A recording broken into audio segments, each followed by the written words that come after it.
में रखे और क्वेश्चन सोल्व करें।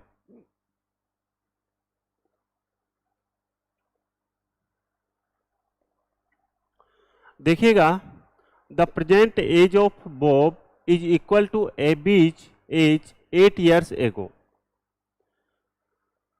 बॉब की वर्तमान उम्र 8 वर्ष पूर्व अब्बी की उम्र के बराबर है। ठीक है, बॉब की जो वर्तमान उम्र है वो 8 वर्ष पूर्व अब्बी की उम्र थी उसके बराबर है। ठीक है, फिर क्या कह रहा है, 4 years hence यानी कि 4 वर्ष बाद the respective ratio between Bob's age and Abby's age will be 4:5। 4 वर्ष बाद बॉब एवं अब्बी की उस समय की उम्र का जो अनुपात है, रेशियो है, वो आपको दे रखा है 4:5 हो जाएगा। तो आपसे पूछा गया what is Bob's present age, तो आपसे पूछा गया है बॉब की वर्तमान उम्र क्या होगी। यह आपसे एकदम आसान क्वेश्चन पूछा गया, समझिएगा। देखो, बॉब है और एक है अब्बी है। चलिए, यहाँ पर बॉब को मैं बी से रिप्रेजेंट करता हूँ और अब्बी को यहाँ पर ए से रिप्रेजेंट करता हूँ। ठीक है, बॉब की वर्तमान उम्र 8 वर्ष पूर्व अब्बी की उम्र के बराबर है। मेरे को एक बात बताओ, अब्बी की 8 वर्ष पूर्व की उम्र को मैं क्या मानता हूँ, एक्स मानता हूँ। ये 8 वर्ष पूर्व की उम्र बॉब की वर्तमान उम्र के बराबर है, तो बॉब की वर्तमान उम्र कितनी हो जाएगी, आप कहेंगे एक्स। और यहाँ पर ये अब्बी की उम्र 8 वर्ष पूर्व एक्स थी, तो मेरे को एक बात बताओ, यहाँ पर जो प्रेजेंट एज हो जाएगी वो अब्बी की कितनी हो जाएगी, आप कहेंगे एक्स प्लस के 8 हो जाएगी। समझ आ गया? वापस समझा रहा हूं, समझिएगा। बॉब की वर्तमान उम्र 8 वर्ष पूर्व अब्बी की उम्र के बराबर है। 8 वर्ष पूर्व अब्बी की उम्र मैंने मानी है, एक्स मानी है। ठीक है, 8 वर्ष पूर्व अब्बी की उम्र और वर्तमान बॉब की उम्र क्या है, बराबर है। अगर ये एक्स है तो ये भी क्या हो जाएगा, एक्स हो जाएगा। अब सभी बच्चे एक बात बताओ, अगर अब्बी की उम्र 8 वर्ष पहले एक्स थी, तो 8 वर्ष बाद यानी कि जो प्रेजेंट एज होगी वो कितनी हो जाएगी, आप कहेंगे एक्स प्लस के 8 हो जाएगी। कोई दिक्कत है, आप कहेंगे नहीं है। फिर क्या करा है, 4 वर्ष बाद बॉब एवं अब्बी की उस समय की उम्रों का जो अनुपात है वो कितना हो जाता है, 4:5 हो जाता है। ठीक है, कोई दिक्कत है नहीं। तो यहां से बॉब की उम्र 4 वर्ष बाद यानी कि ये हो जाएगा एक्स प्लस 5 अपॉन में 4 वर्ष बाद बॉब और अब्बी की उस समय की उम्र, अब्बी की उम्र एक्स प्लस 8 है, तो 4 वर्ष बाद कितनी हो जाएगी, एक्स प्लस 12 हो जाएगी। कितनी हो जाएगी, एक्स प्लस के 12 हो जाएगी। ठीक है, और ये जो रेशियो है ये कितना अनुपात हो जाता है, 4:5 हो जाता है। चलिए, 4:5 यहाँ पर 5 हो गया। ठीक है, यहाँ से आप इसको क्रॉस मल्टीप्लाई करोगे तो 5 को जब x से मल्टीप्लाई करोगे तो यहाँ पर आएगा आपके 5x प्लस के 5 को जब आप 5 से यहाँ पर 4 वर्ष बाद है, मैंने 5 कर दिया। ठीक है, यहाँ पर हमने थोड़ी मिस्टेक की है। चलो, तो यहाँ पर हमें ऐड कितना करना है, 4 ईयर करना है। ठीक है, ये कह रहा है ना 4 वर्ष बाद, मैंने मिस्टेक से 5 वर्ष कर दिया था, इस बात को ध्यान रखना। ठीक है, अब देखिएगा, अब इसको क्रॉस मल्टीप्लाई करो तो 5 को जब x से मल्टीप्लाई करोगे तो 5x प्लस के 5 को जब आप 4 से मल्टीप्लाई करोगे तो आएगा 20 इक्वल में 4 को जब x से मल्टीप्लाई करोगे तो यहाँ पर आएगा 4x प्लस के 12 को जब 4 से मल्टीप्लाई करोगे तो आएगा 48। ठीक है, अब सभी बच्चे एक बात बताओ मेरे को, यहाँ से आप क्या करोगे, देखो ये 5x है और ये 4x है, 5x में से 4x जाएगा तो बचेगा x। यहाँ पर ये 48 है, ये 20 है, तो 48 में से 20 जाएगा तो कितना आएगा, 28 ईयर। आपसे क्या पूछा गया है, आपसे क्वेश्चन में पूछा गया है बॉब की वर्तमान उम्र आपसे पूछ गई, तो बॉब की वर्तमान उम्र क्या x ही है क्या, और x की वैल्यू हमारे पास कितनी आ गई है, 28। तो 28 आपके इस क्वेश्चन का एकदम सही जवाब होगा। क्या सभी बच्चे अच्छे से समझ पाए हैं? ठीक है, चलिए आगे बढ़ते हैं, क्वेश्चन नंबर नेक्स्ट की ओर हम लोग चलते हैं।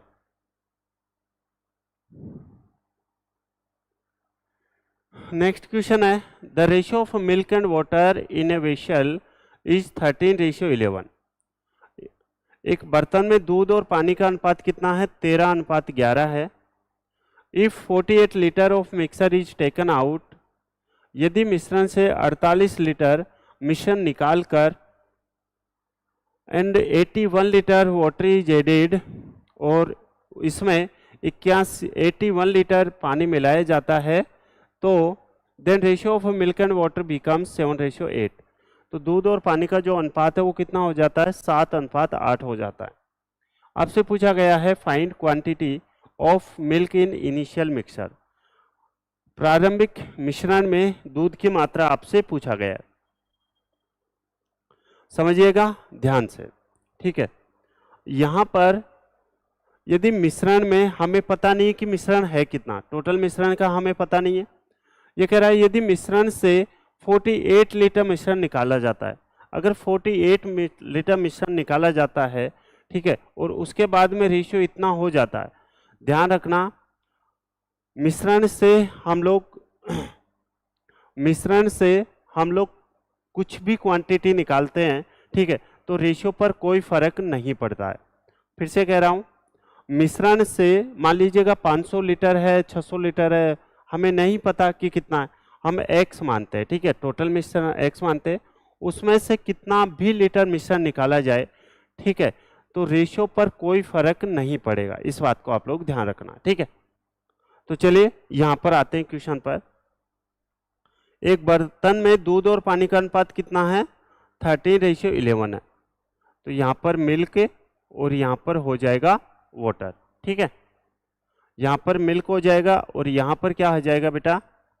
वाटर हो जाएगा, ठीक है। चलो इनका जो रेशियो है वो कितना है? 13:11 है।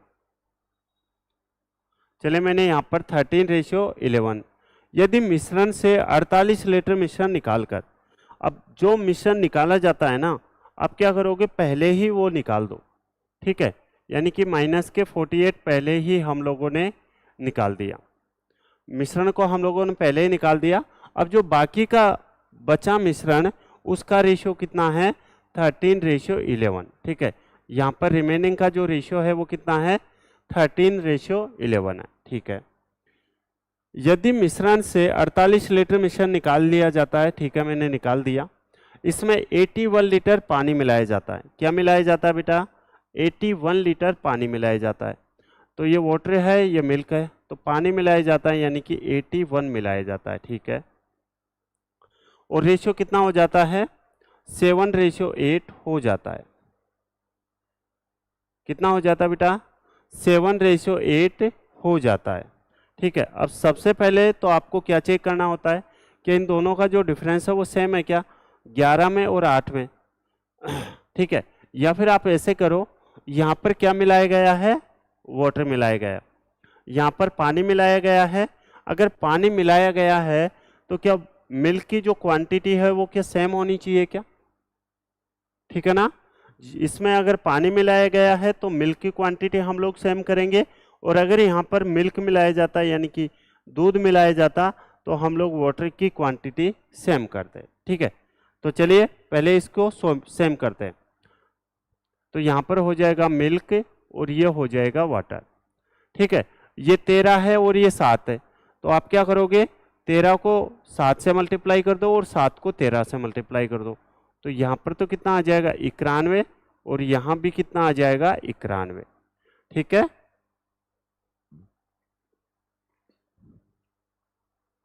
हमने मिल्क की क्वांटिटी सेम कर ली। मिल्क की क्वांटिटी सेम करने के बाद अब हम क्या करेंगे?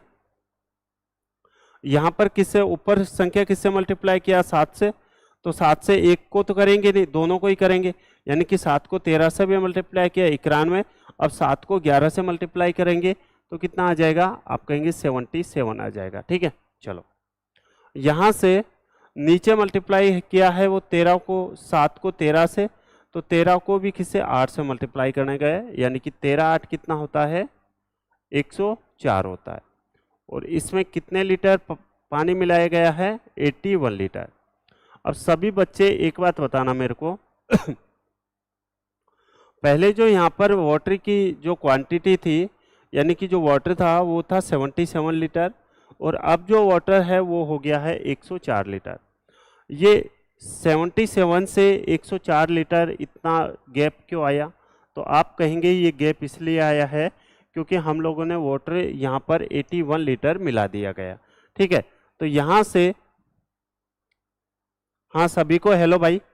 ठीक है, तो यहाँ से आप क्या करोगे, यहाँ से 77 से 104 कितने का डिफरेंस है?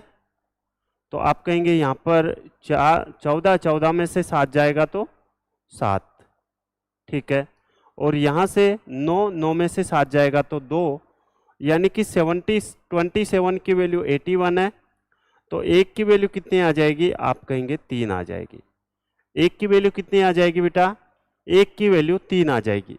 1 की वैल्यू 3 आ गई है, तो अब इस पुराने वाले रेशियो को भूल जाओ, तो 91 और ये 77।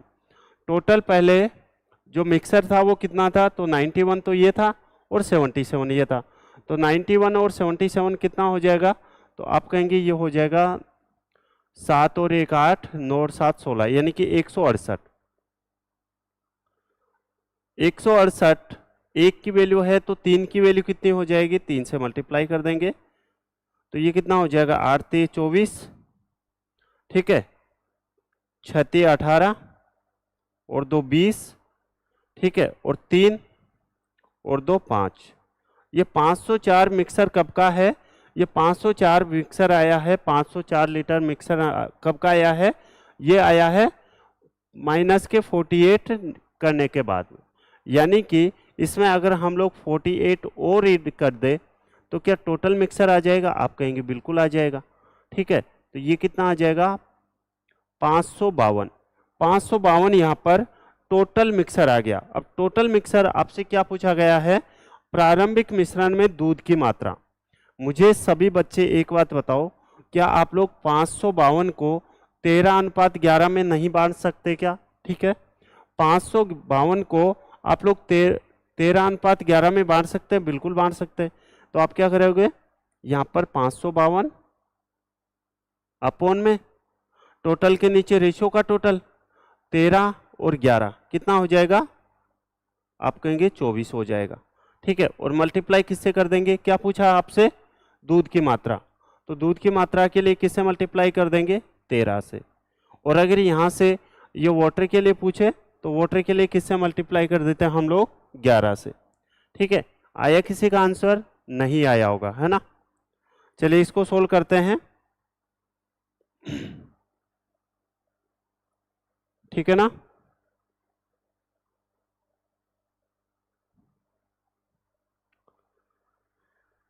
इसको सोल्व करते हैं। 24 दूनी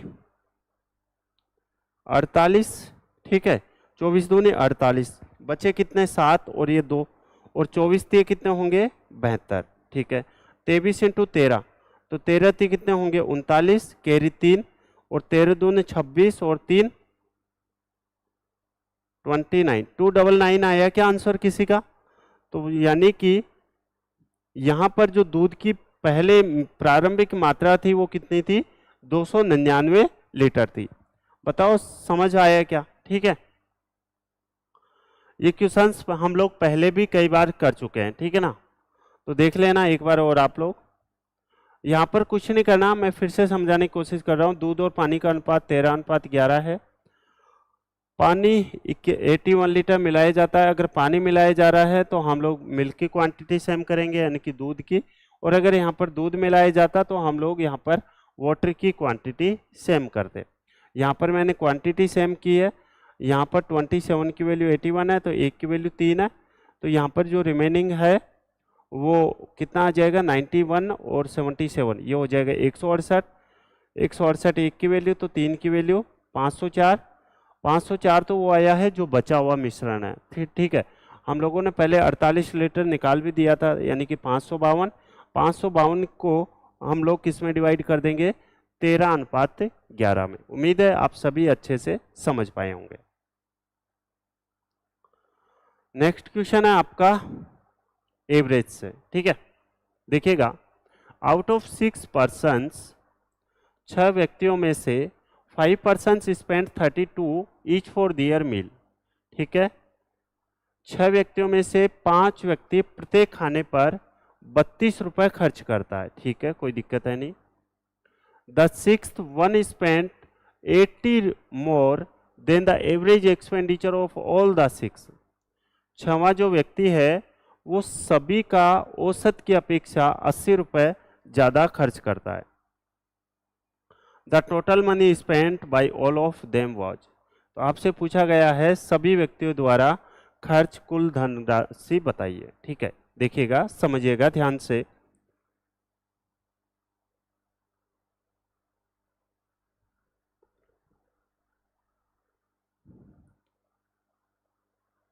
ठीक है, देखिएगा, टोटल कितने व्यक्ति है? 6 व्यक्ति है। 6 व्यक्तियों का जो टोटल एवरेज है मैं मान लेता हूँ, टोटल जो एवरेज है वो मैं मान लेता हूँ, कितना मान लेता हूँ बेटा? 6x। कितना मान लेता हूँ मैं? 6x मान लेता हूँ, ठीक है। चलिए, यहाँ से 6 व्यक्तियों में से 5 जो व्यक्ति है वो कितने खर्च कर रहे हैं? 32 रुपए। अगर 5 व्यक्ति 32 खर्च कर रहे हैं, 32 रुपए, ठीक है, तो टोटल खर्चा कितना हो जाएगा? 5 × 32 यानी कि 160 हो जाएगा, ठीक है।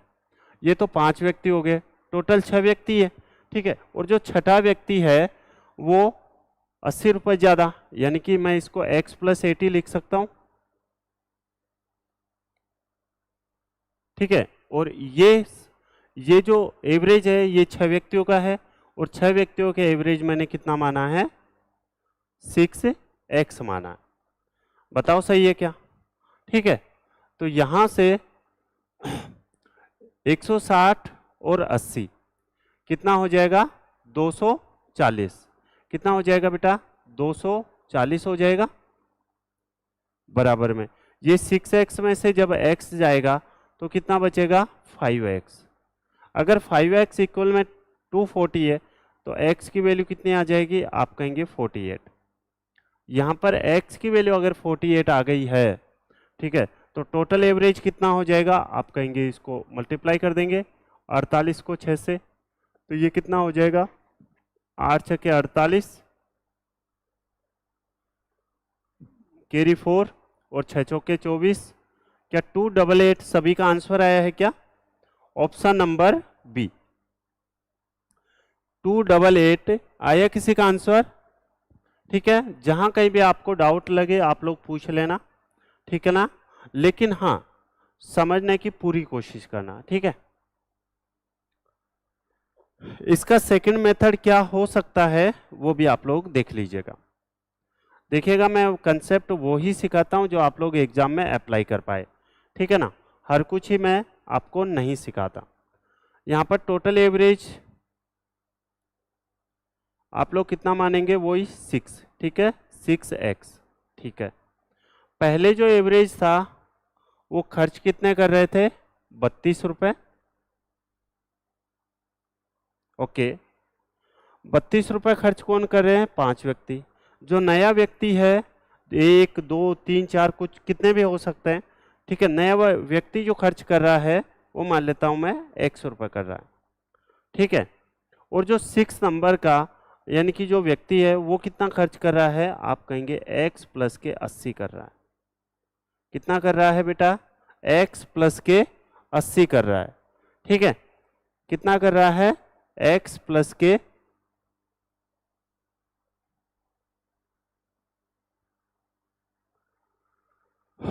देखिएगा टोटल एवरेज कितना है? 6x है, कोई दिक्कत है नहीं, कोई दिक्कत है नहीं। देखिएगा यहाँ पर टोटल एवरेज मैंने 6x माना है, समझिएगा ध्यान से, सेकंड वो मेथड बता रहा हूँ। तो 5 व्यक्ति का तो ये है, और छठे व्यक्ति ने कितने खर्च किए हैं? आप कहेंगे x + के 80 किए हैं, और तीनों का जो ओवरऑल खर्चा है वो हमें नहीं पता।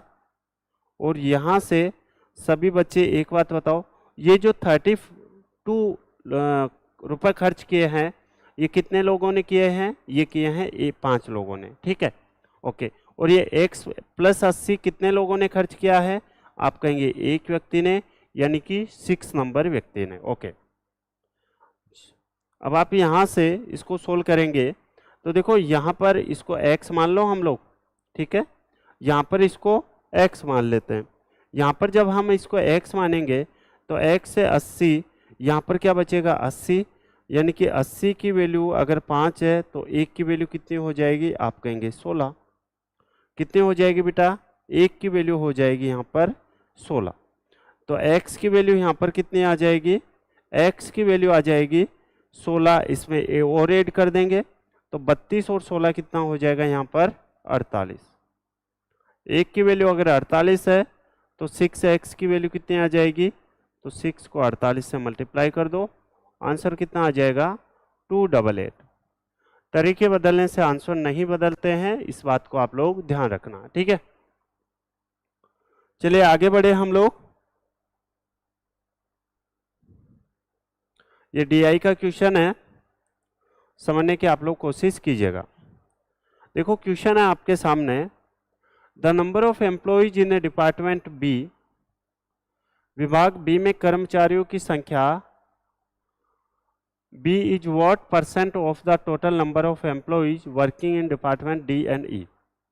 विभाग डी और ई में कार्य करने वाले कर्मचारियों की कुल संख्या का कितना प्रतिशत है, ये आपसे पूछा गया है। चलिए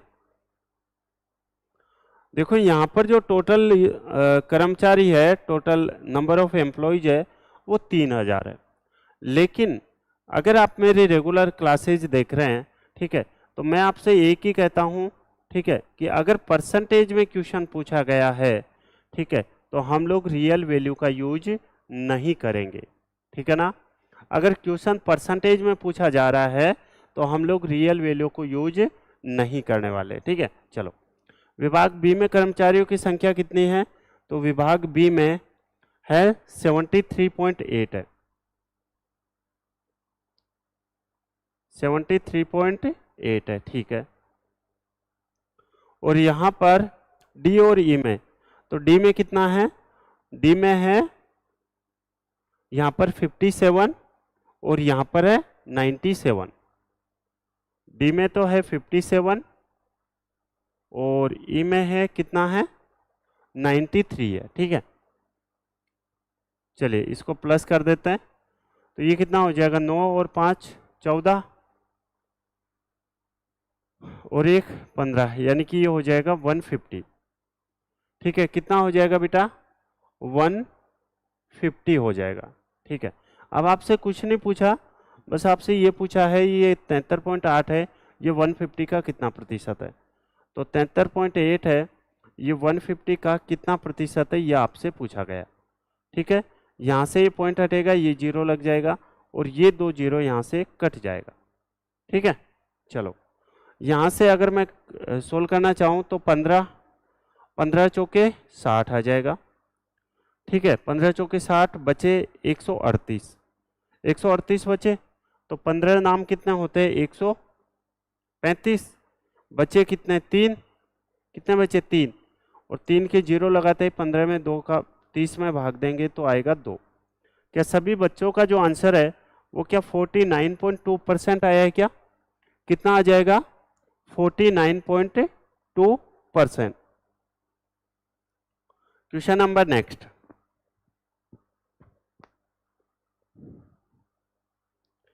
देखो क्वेश्चन है, a thief steals a car at 3 PM and drives it 860 kilometre per our.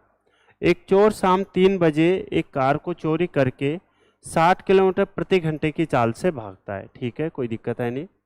The theft is discovered by police at 3:30 PM and sets off in another car at 80 kilometre per hour. शाम 3:30 बजे चोरी का पता लगने पर police द्वारा 80 kilometre प्रति घंटे की चाल से चोर का पीछा किया जाता है। आपसे क्या पूछा गया है, when will the police overtake the thief, तो बताइए पुलिस चोर को किस समय पकड़ लेगी। देखिएगा सबसे पहले डिस्टेंस, बेटा आंसर सही किया है क्या आपने?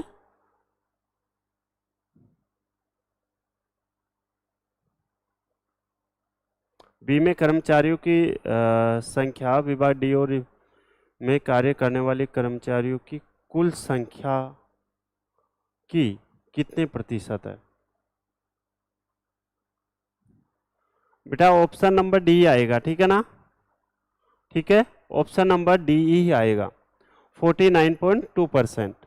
ओके,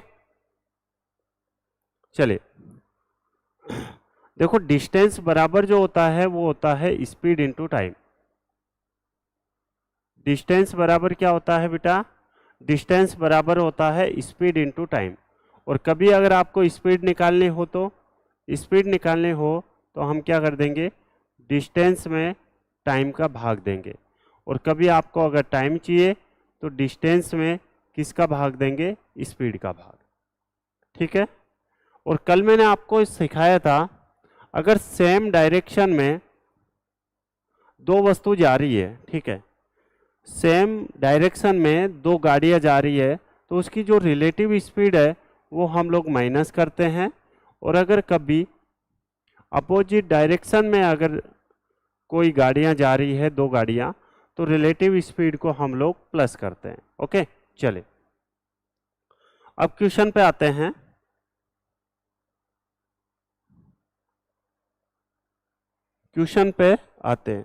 देखो क्वेश्चन है, एक चोर शाम 3 बजे, चोर है वो कितने बजे? शाम को 3 बजे, ठीक है।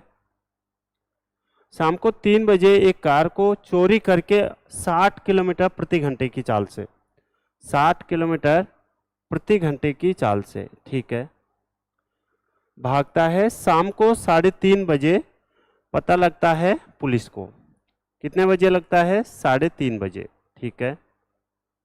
3:30 बजे चोरी का पता लगने पर पुलिस द्वारा 80 किलोमीटर प्रति घंटे की स्पीड से भाग रहे। ओके, अब सबसे पहले तो मेरे को आप लोग ये बताएंगे, ठीक है, क्या बताएंगे बेटा? आपको बस इसमें कुछ नहीं करना, आप इसका जो क्वेश्चन आंसर है वो यानी कि एक लाइन में भी आप इसको कर पाएंगे, लेकिन कंसेप्ट समझने के बाद, ठीक है। तो इसको समझो, यहाँ पर पुलिस कितने बजे चली है? 3:30 बजे, और यहाँ पर चोर कितने बजे चला है? 3 बजे। अब क्या दोनों के बीच का जो गैप है वो क्या आधे घंटे का रहा होगा? क्या कितने घंटे का रहा होगा? आधे घंटे का। यानी कि मैं कह सकता हूं क्या कि आधे घंटे में जो चोर है वो यहाँ पर पहुंच गया होगा। यानी कि आधे घंटे में कितने, अगर एक घंटे में 60 किलोमीटर प्रति घंटे की स्पीड से जा रहा है, ठीक है, एक घंटे में अगर 60 किलोमीटर जा रहा है तो आधे घंटे में कितना जाएगा? आप कहेंगे 30 किलोमीटर चला जाएगा।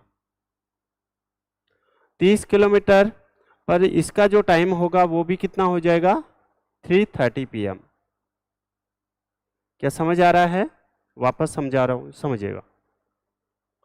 3 बजे चोर भागना स्टार्ट करता है और पुलिस कितने बजे? 3:30 बजे, ठीक है।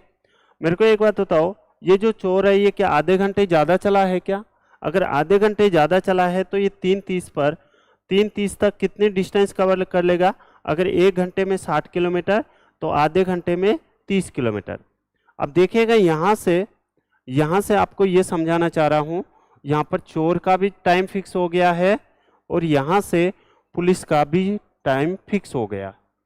चोर का भी टाइम फिक्स हो गया यहाँ से, और यहाँ पर पुलिस का भी टाइम फिक्स हो गया, ठीक है। अब यहाँ पर आपके पास टाइम भी है, ओके, यहाँ पर डिस्टेंस भी है और आपके पास में स्पीड भी है। तो डिस्टेंस भी है, स्पीड भी है, आप टाइम निकाल सकते हैं। तो टाइम का फॉर्मूला क्या होता है? डिस्टेंस अपॉन में स्पीड। डिस्टेंस कितनी है? डिस्टेंस है 30 किलोमीटर, ठीक है। डिस्टेंस कितनी है? 30 किलोमीटर, ओके। और स्पीड कितनी है? अगर चोर भी इसी साइड में भाग रहा है, ठीक है, और जो पुलिस है वो भी उसके पीछे पीछे भाग रहे हैं, तो यहाँ पर जो रिलेटिव स्पीड है वो कितनी हो जाएगी? प्लस होगी कि माइनस? अगर सेम डायरेक्शन में जा रहे हैं तो रिलेटिव स्पीड होगी माइनस होगी। तो 80 में से अगर 60 जाएगा तो आप कहेंगे कितना आएगा? 20 आएगा। तो यहाँ से कितना आ जाएगा, 1.5 घंटे। कितना आ जाएगा बेटा, 1.5 घंटे।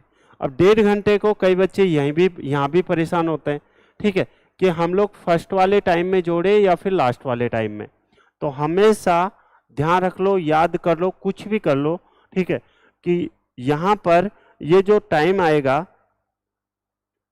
टाइम आएगा उसको आप लोग लास्ट वाले टाइम में ऐड करोगे, ठीक है। किसमें, लास्ट वाले टाइम में आप लोग इसको ऐड करोगे।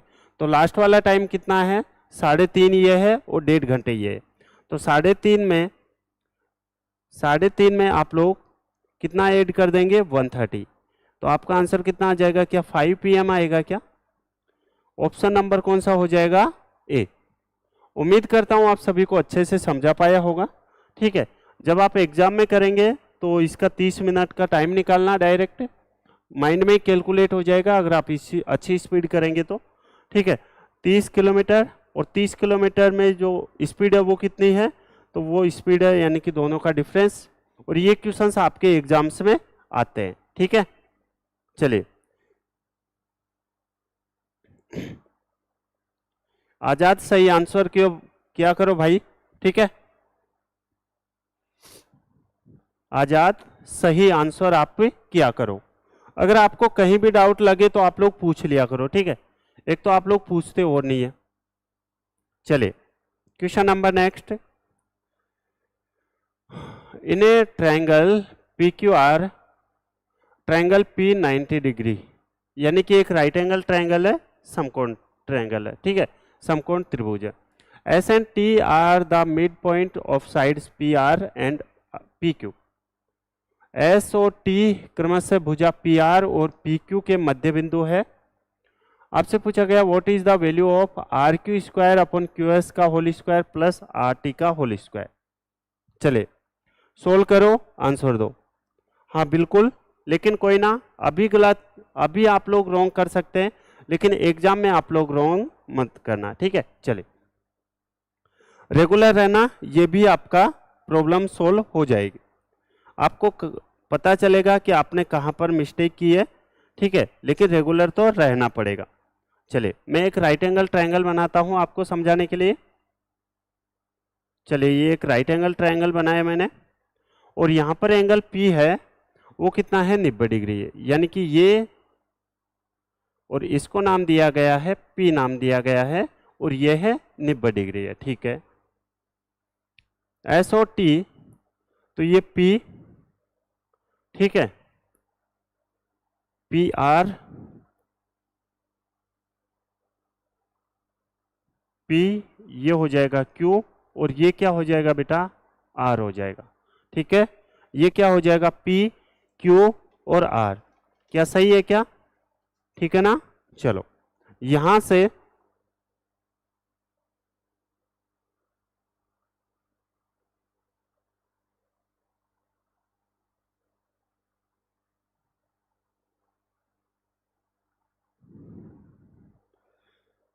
पता नहीं भाई, मेरे को इसके बारे में कोई आइडिया नहीं, ठीक है ना। मेरे को एक्स्ट्रा आप लोग कुछ भी पूछेंगे, मेरे को कुछ भी आइडिया है नहीं। चलिए देखो PQR में P कितना है, एंगल P 90 डिग्री है, यानी कि समकोण है, ठीक है। S और T क्रमशः PR पर, तो S तो है PR पर, यानी कि ये तो हो जाएगा यहाँ पर S है, और T है PQ पर, T है यहाँ पर PQ पर, यानी कि ये हो जाएगा यहाँ पर T हो जाएगा। बताओ सही है क्या, ठीक है।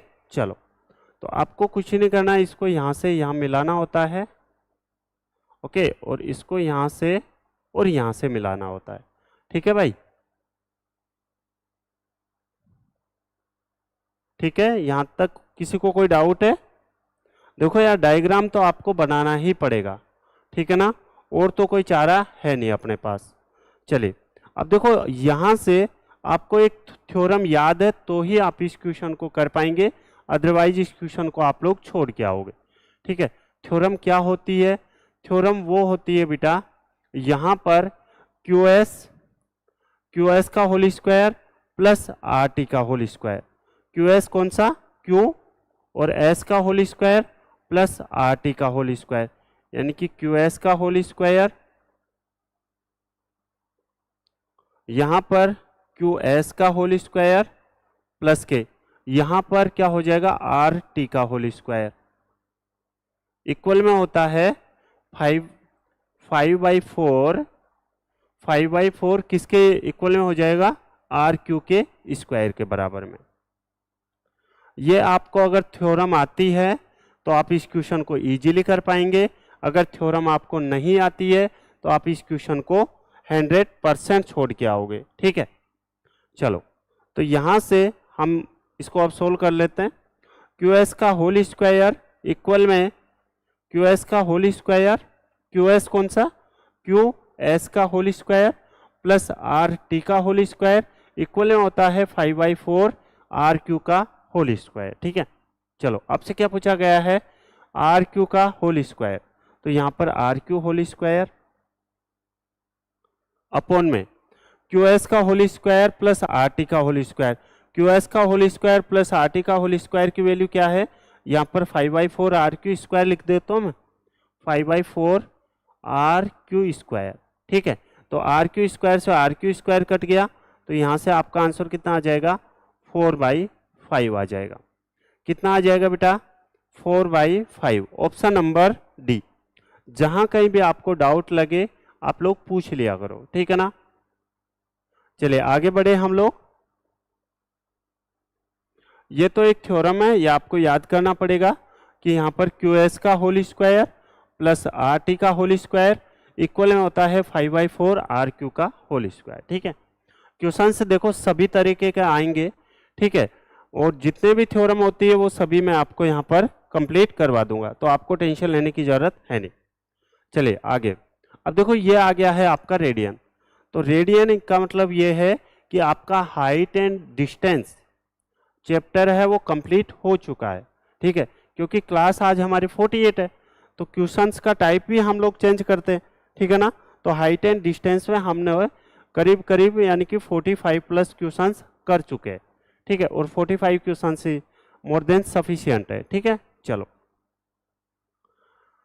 189 डिग्री का मान आपको बताना है रेडियन में कितना होगा। चलिए बताओ और सोल्व करो।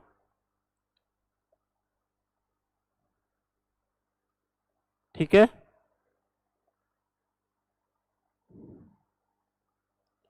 देखिएगा 1 डिग्री बराबर जो होता है वो होता है 60 मिनट। कितना होता है बेटा,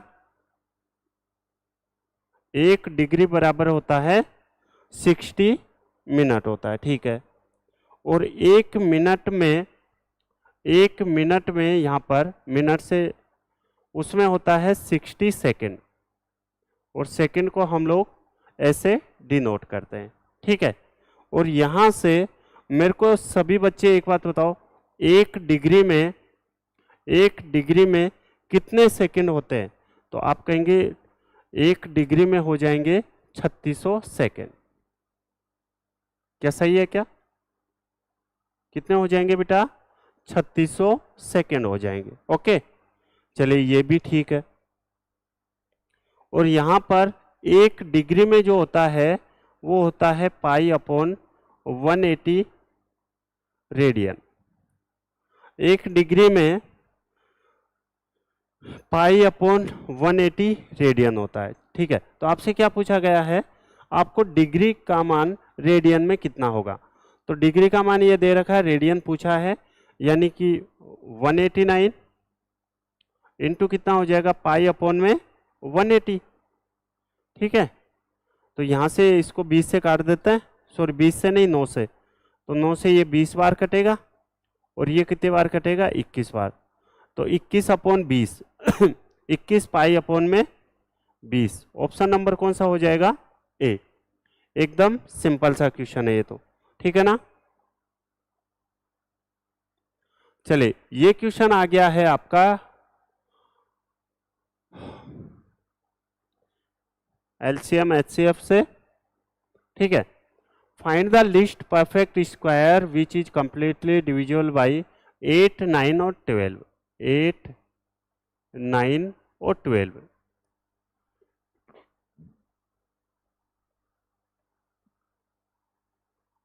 देखो 8, 9 और 72 से भाग देने पर पूर्णतः विभक्त हो जाए और वो परफेक्ट स्क्वायर होनी चाहिए। क्या परफेक्ट स्क्वायर ये है क्या? आप कहेंगे नहीं है। क्या परफेक्ट स्क्वायर ये है क्या? आप कहेंगे ये भी नहीं है। ठीक है, तो हमारे पास दो बचा। दो में जब आप देखेंगे तो यहाँ पर 8 भी है। क्या ये 8 से डिविजिबल है? आप कहेंगे नहीं है। तो आपका आंसर कौन सा हो जाएगा? Option number B. लेकिन ये जब भी कर पाओगे जब आपकी प्रैक्टिस सबसे ज्यादा होगी। ठीक है ना, इस बात का आप लोग ध्यान रखना। बेटा 72 क्या परफेक्ट स्क्वायर है क्या? आप कहेंगे नहीं है। तो इस वजह से फिर आप 72 आंसर क्यों कर रहे हो?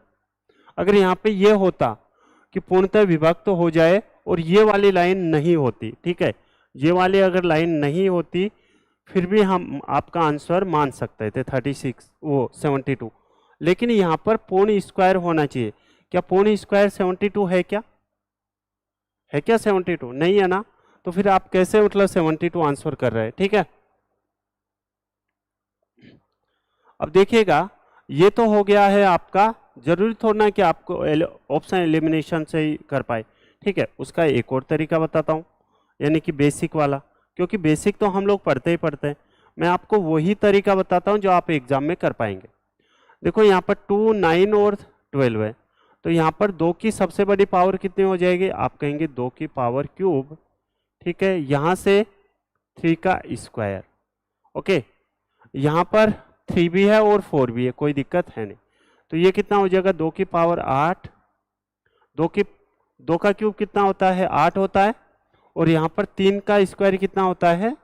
9 होता है। तो ये जो नंबर है डिवाइड करने का, ये आया है आपके पास में 72। आपने ऐसे किया बेटा, ठीक है। लेकिन 72 जब होता आंसर जब ये बोलता पूर्ण वर्ग नहीं हो। तो पूर्ण वर्ग नहीं हो तो पूर्ण वर्ग बनाएंगे हम लोग। ठीक है, तो पूर्ण वर्ग बनाने के लिए हम क्या करेंगे? अब 71 को 1 से मल्टीप्लाई करके देखो। क्या 72 को 2 से मल्टीप्लाई करके देखो। 72 को जब आप लोग 2 से मल्टीप्लाई करोगे तो ये आ जाएगा 144। अब ये 144 है, ये इन संख्याओं से तो डिवाइड होगा ही होगा। ठीक है, साथ में ये स्क्वायर भी है, ये आपको पता चल जाएगा। तो आपका आंसर कौन सा हो जाएगा? Option number B. क्या सभी बच्चे अच्छे से समझ पाए हैं? ठीक है, कोई डाउट है क्या? फटाफट कमेंट करके बताओ।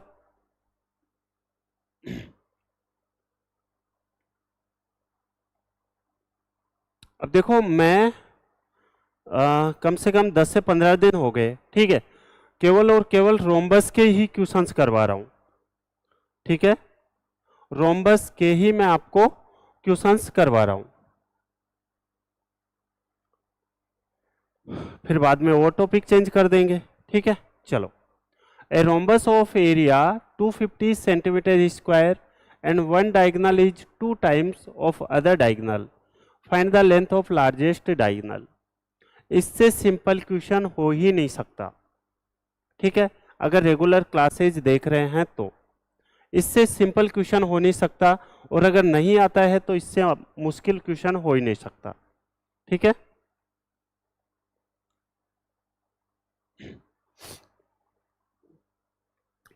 देखो एक समचतुर्भुज का क्षेत्रफल कितना है? 256 वर्ग सेंटीमीटर है, और उसका एक विकर्ण दूसरे में लंबाई में क्या है? 2 गुना है। ठीक है, तो उसके बड़े विकर्ण की लेंथ आपको बतानी है। समचतुर्भुज है,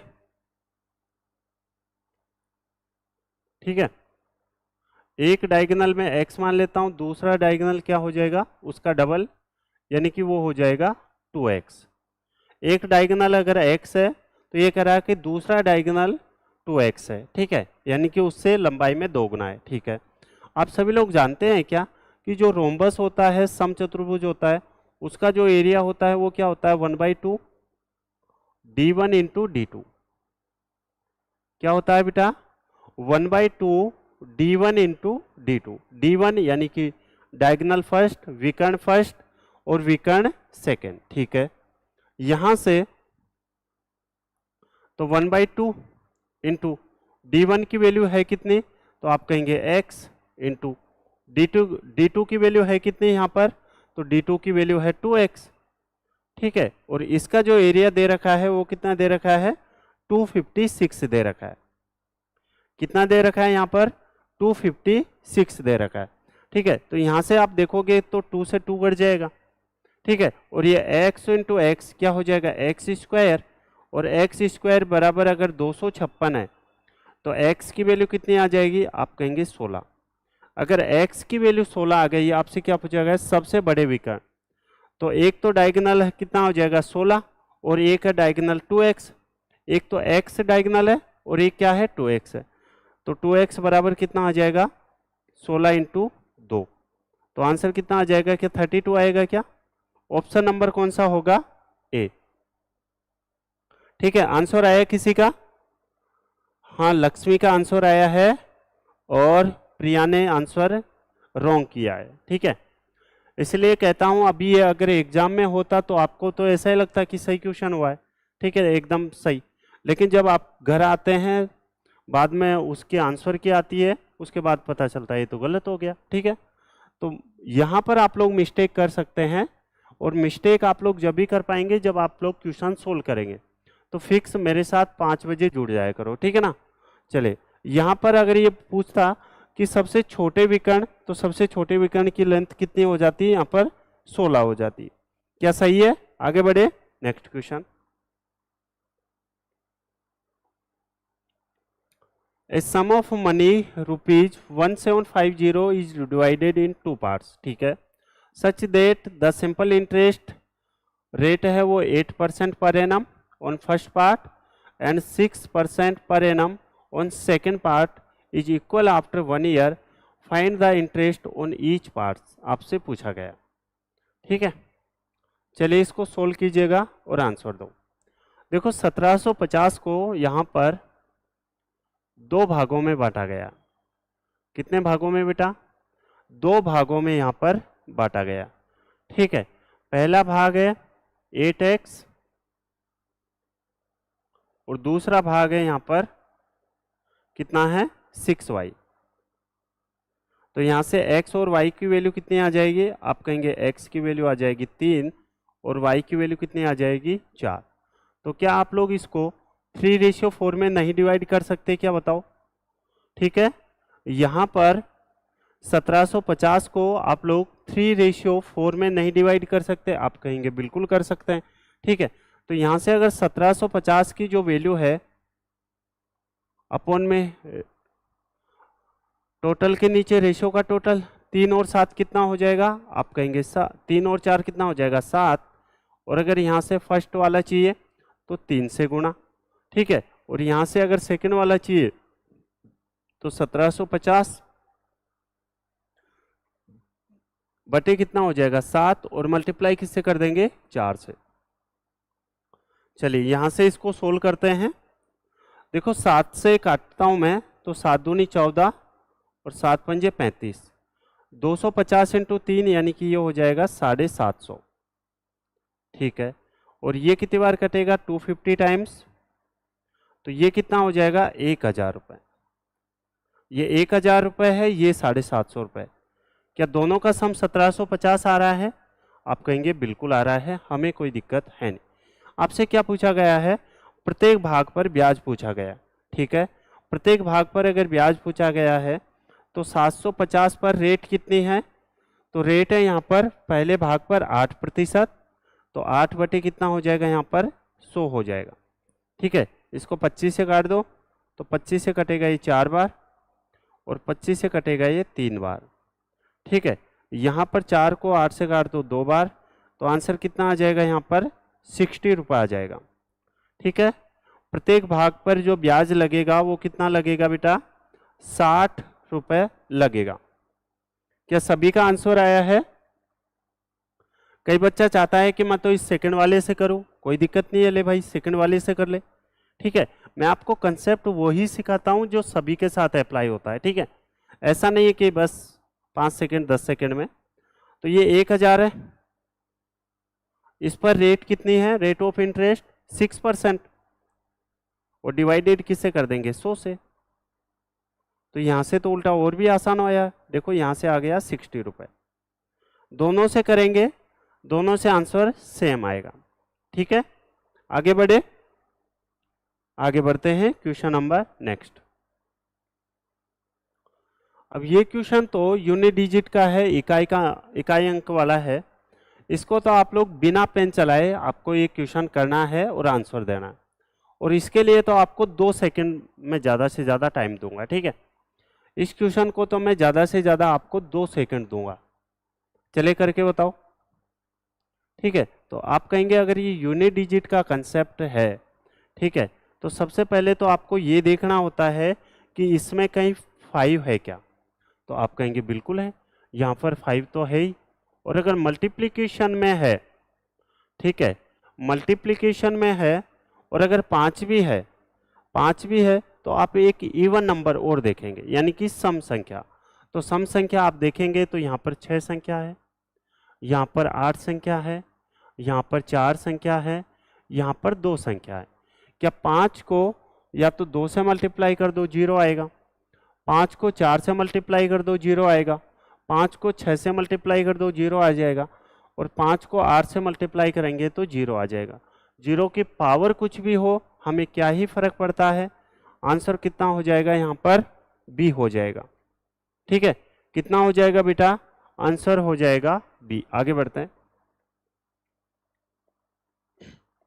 अब देखो क्वेश्चन देख के आपको डरना नहीं है, ठीक है ना, क्वेश्चन एकदम आसान है, समझना, अच्छे से सोल्व करना। चलिए, एकदम आसान है, अभी मैं करवाऊंगा, देखना। आपको लगेगा ऐसे भी क्वेश्चंस हो सकते हैं क्या, ठीक है, लेकिन क्वेश्चन की आपको लैंग्वेज को समझना है। ठीक है, क्वेश्चन की लैंग्वेज को समझना है, जैसे जैसे क्वेश्चंस कहे वैसे वैसे ही मैं करता हूं आपके सामने, और आंसर खुद ब खुद आ जाता है। ठीक है, देखिएगा, A and B start a business by investing equal amounts. A और बी समान मात्रा में धनराशि निवेश करके एक व्यवसाय शुरू करते हैं। कोई दिक्कत नहीं है, समान कर रहे हैं, यानी कि अगर ए ने एक्स किया है तो बी ने भी एक्स रुपये इन्वेस्ट किया है, ए ने अगर वाई इन्वेस्टमेंट किया है तो बी ने भी वाई रुपये इन्वेस्टमेंट किया है। 4 मंथ्स लेटर, 4 महीने बाद, सी ज्वाइंस देम, सी उनको ज्वाइन कर लेता है बाय इन्वेस्टिंग 3.5 लाख। 3.5 लाख के साथ वो क्या होते हैं, शामिल हो जाता है। ठीक है, by withdrawing his investment in the business, B leaves the business 4 months after C joined. C द्वारा शामिल होने के 4 महीने बाद बिजनेस में से अपने निवेश को वापस लेकर बी उस व्यवसाय को छोड़ देता है। ठीक है, कितने महीने बाद, 4 महीने बाद। अगर 4 महीने बाद छोड़ रहा है यानी कि 8 महीने तक तो रहा होगा। ठीक है, सी द्वारा शामिल होने के 4 महीने बाद। ठीक है, तो देखो 4 महीने बाद तो सी ने छोड़ा, और सी के 4 महीने बाद, तो सी के 4 महीने तो ये है और 4 महीने ये, 8 महीने बाद जुड़ेगा। ठीक है, चलो, बी उस व्यवसाय को छोड़ देता है। साल के अंत में व्यवसाय में इतने रुपए का लाभ होता है, जिसमें ए को कितने मिलते हैं बेटा, 24,000 रुपए का प्रॉफिट मिलता है। ठीक है, तो आपसे पूछा गया लाभ के अपने हिस्से के रूप में सी को कितना भुगतान किया जाना चाहिए। एकदम आसान क्वेश्चन है, एकदम ही आसान है। ठीक है भाई, एकदम सिंपल सा क्वेश्चन है। ओके, अभी आपको लगेगा कि ये क्या कर दिया। देखो, एक ए और ए का बेटा बी है, और एक कौन है, सी है। एक ए, एक बी और एक सी है। ठीक है, यहां पर सी के लिए अमाउंट दे रखा है 3.5 लाख, तो हम लोग रियल वैल्यू को थोड़ा कम यूज करते हैं, आपको पता होगा। ठीक है, ए और बी समान मात्रा में धनराशि निवेश करते हैं, तो मान लेते हैं ए ने भी 100 रुपये निवेश किया और बी ने भी कितना निवेश किया, 100 रुपये, क्योंकि दोनों की जो इन्वेस्टमेंट का रेशियो है वो एकदम समान है। ठीक है, यहाँ पर जो टाइम है वो ए के लिए तो कुछ दे नहीं रखा है। ठीक है, ए के लिए अगर कुछ दे नहीं रखा है तो मेरे को एक बात बताओ, ए ने क्या 12 महीने काम किया होगा, आप कहेंगे बिल्कुल ठीक है। और बी ने देखो 4 महीने बाद तो सी आया है। ठीक है, और सी के आने के बाद, ठीक है। सी द्वारा शामिल होने के 4 महीने बाद बिजनेस में से अपना निवेश वापस लेकर बी व्यवसाय को छोड़ देता है। तो टोटल कितने महीने काम किया होगा बी ने? 4 महीने तो सी के आने के बाद और 4 महीने उसके बाद, यानी कि 8 महीने। ठीक है, तो टाइम कितना हो जाएगा यहाँ पर? 8 हो जाएगा। ओके, क्या आप सभी जानते हैं क्या कि इन्वेस्टमेंट इनटू टाइम बराबर प्रॉफिट का रेशियो होता है? प्रॉफिट का रेशियो क्या होता है? आप कहेंगे इन्वेस्टमेंट इनटू टाइम होता है। अगर इन्वेस्टमेंट इनटू टाइम होता है तो मेरे को एक बात होता है, ये जो प्रॉफिट का रेशियो ये आएगा क्या?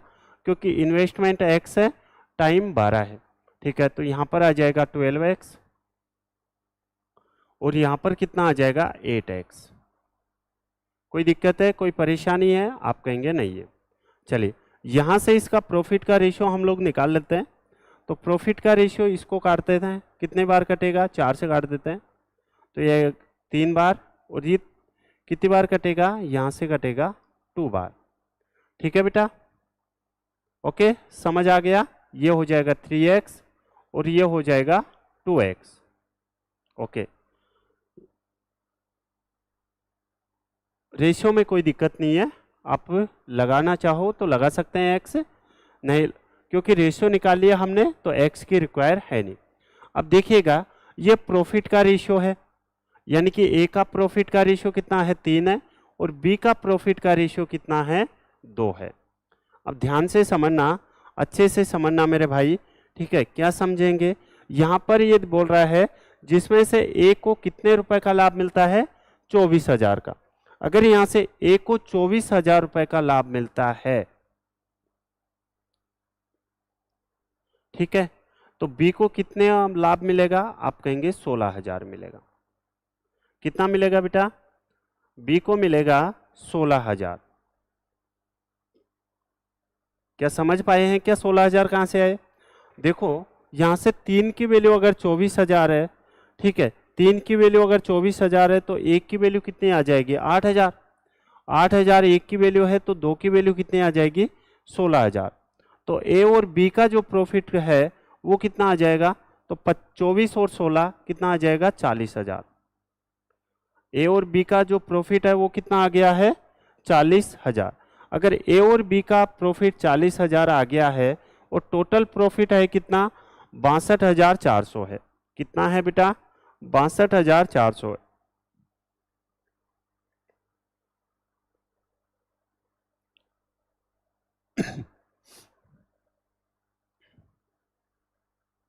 तो यहां से ये जो 22,400 रुपये बचा है, ये क्या सी का प्रॉफिट ही बचा है क्या? आप कहेंगे बिल्कुल। तो यहां से सी का प्रॉफिट कितना आ जाएगा? सी का प्रॉफिट आ जाएगा 22,400। कितना आ जाएगा? 22,400। क्या सभी अच्छे से समझ पाए हैं? ठीक है, जहां कहीं भी डाउट लगे आप लोग पूछ लेना। मैंने यहाँ पर सी की वैल्यू इसलिए नहीं ली क्योंकि मुझे यहाँ पर ए का ये प्रॉफिट दिख गया था। ए का प्रॉफिट दिख गया था, इन्वेस्टमेंट इनटू टाइम प्रॉफिट होता है, तो यहाँ से हमने प्रॉफिट का रेशियो निकाल लिया है। ठीक है, अब ये है ना, ये तरीका सभी क्वेश्चंस में लगेगा, ऐसा नहीं कि ये पर्टिकुलर क्वेश्चन के लिए ही लगा है। ठीक है,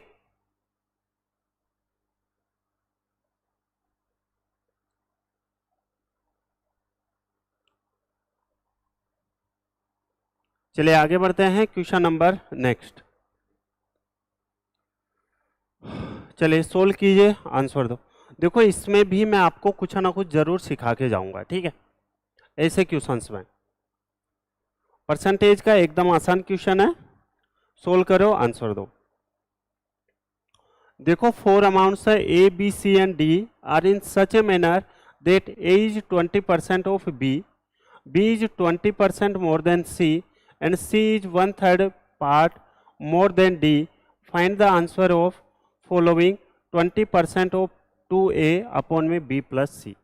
यानी कि आपको जो वैल्यू चाहिए यहाँ पर सिर्फ और सिर्फ a की चाहिए, यानी कि आपसे जो पूछा गया है वो बता रहा हूँ मैं। आपको पूछा गया है 20% ऑफ 2a अपॉन में b प्लस के c, यानी कि आपको a की वैल्यू चाहिए, b की वैल्यू चाहिए और c की वैल्यू चाहिए। डी की वैल्यू अगर आप निकाल सकते हो तो निकाल भी सकते हैं, और अगर यहाँ पर रिक्वायर है भी नहीं, क्योंकि हमें सिर्फ और सिर्फ 2a अपॉन में b प्लस सी ही चाहिए, यानी कि क्वेश्चंस की रिक्वायरमेंट को समझो, ठीक है ना। ओके, चलिए अब मैं आपके लिए सोल्व करता हूं। देखो क्या कह रहा है क्वेश्चन, 4 राशियां ए बी सी और डी इस प्रकार है कि ए बी का 20% है, ए है वो बी का कितना है बेटा, 20% है, ठीक है। तो ये कितना हो जाएगा 5 और ये 1, तो यहाँ से ए रेशियो बी कितना आ जाएगा, तो आप कहेंगे ए रेशियो बी आ जाएगा यहाँ से ए बी का 20% यानी कि 1:5 आ जाएगा। बताओ सही है क्या, ठीक है। ए और बी का रेशियो कितना आ गया, 1:5 आ गया, ठीक है। फिर क्या कर रहा है, बी सी से 20% अधिक है, तो यहाँ से बी रेशियो सी कितना आ जाएगा, 20% अधिक है, तो 20% होता है कितना है, तो आप कहेंगे 1/5 होता है, ठीक है।